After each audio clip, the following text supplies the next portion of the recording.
Kotak Nifty chemical ETF. आज मैं उसके बारे में बात करने वाला हूँ, ये क्यों अच्छा है। तो ये अभी ओपन है 23 अक्टूबर से लेकर 6 नवंबर तक आप इसमें रुपए लगा सकते हैं। अब मैं बात करूँ इसकी, तो ये देख सकते हैं आप इसमें जो है ये एक्चुअली क्या ना, इन्होंने प्रेजेंटेशन है उनकी, मैं उसी से ही आपको समझा रहा हूँ। तो उन्होंने पहले कोशिश की है कि केमिकल्स को बताने की कोशिश की कि केमिकल क्या होते हैं और हमें इन पे क्यों ध्यान देना चाहिए, क्योंकि ये डेली जो लाइफ है उसमें यूज होते हैं। जैसे कि कुकिंग हो गया, आपका क्लीनिंग हो गया, मैन्युफैक्चरिंग हो गया, हेल्थ केयर हो गया, बहुत सारे ऐसे सेक्टर्स में केमिकल का इस्तेमाल होता है।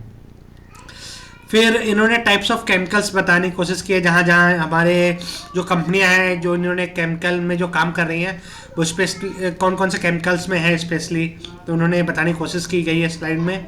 और उसके बाद फिर ये जो स्लाइड है ये बताती है आपको कि जो केमिकल सेक्टर है वो 96% जो है केमिकल सेक्टर का वो मैन्युफैक्चरिंग डायरेक्ट गुड्स में इम्प्लीमेंट होता है। तो केमिकल्स का बहुत अच्छा खासा यूज है। पेपर हो गया, आपका फ्लेवर हो गया, कोई भी फ्लेवर चॉकलेट का हो गया, कुछ भी हो गया, स्पोर्ट्स में हो गया, फिर डिफेंस में हो गया, बहुत सारी चीज़ों में है ना, टायर हो गया है ना, रबड़ हो गया, बहुत सारी चीज़ों में है ना, इन चीज़ों में केमिकल का इस्तेमाल होता है। हम डेली लाइफ में केमिकल का इस्तेमाल करते हैं और हमें नहीं पता होता है। और फिर मैं बात करूं इंडिया के लेवल पे, तो वर्ल्ड है ना 6th लार्जेस्ट प्रोड्यूसर है हम, इंडिया वर्ल्ड का 6th लार्जेस्ट प्रोड्यूसर है केमिकल का, जो कि मुझे नहीं लगता है कि अभी तक आप लोगों को पता होगा, या इवन मुझे तक नहीं पता था। जब मैंने इस ETF के बारे में पढ़ा तब मुझे मालूम चला। तो एशिया 3rd लार्जेस्ट है और near about 80,000 plus chemical products हैं जो हमारे डेली लाइफ में यूज होते हैं। और सबसे बड़ी चीज़ जो मुझे बहुत अच्छी लगी वो लगी 7% तक हम GDP में कंट्रीब्यूट करते हैं इंडिया के केमिकल सेक्टर। बड़े वाह। और एक उम्मीद है, एक रिसर्च है जो कि बोली जा रही है कि अगर सब कुछ सही रहा तो हम $1 ट्रिलियन तक पहुंच जाएंगे 2040 तक केमिकल सेक्टर में। और बात करें पेयर्स की, तो पेयर्स में आप देख सकते हैं, और इन्होंने पेयर्स में बात की गई है चाइना, US, यूरोप से साथ में की है, आप इस स्लाइड में देख सकते हैं।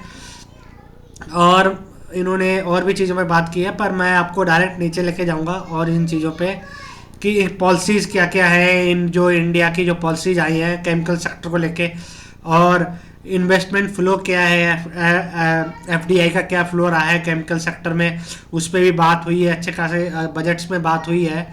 और 2023 से लेकर 2040 तक हमारी इंडियन केमिकल मार्केट कहाँ पे होगी उस पर बात की गई है।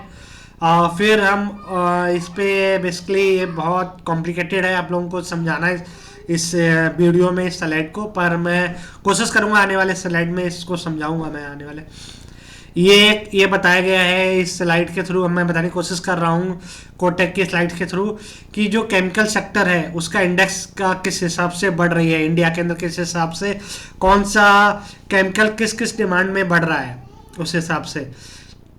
फिर इंडिया का एक साल के अंदर निफ्टी का जो रहा है, और आपका ये डिमांड है रही है। और आपकी मैं बात करूं तो ये जो कंपनियां हैं जो कि केमिकल कंपनियां, उनके बारे में बात की गई है।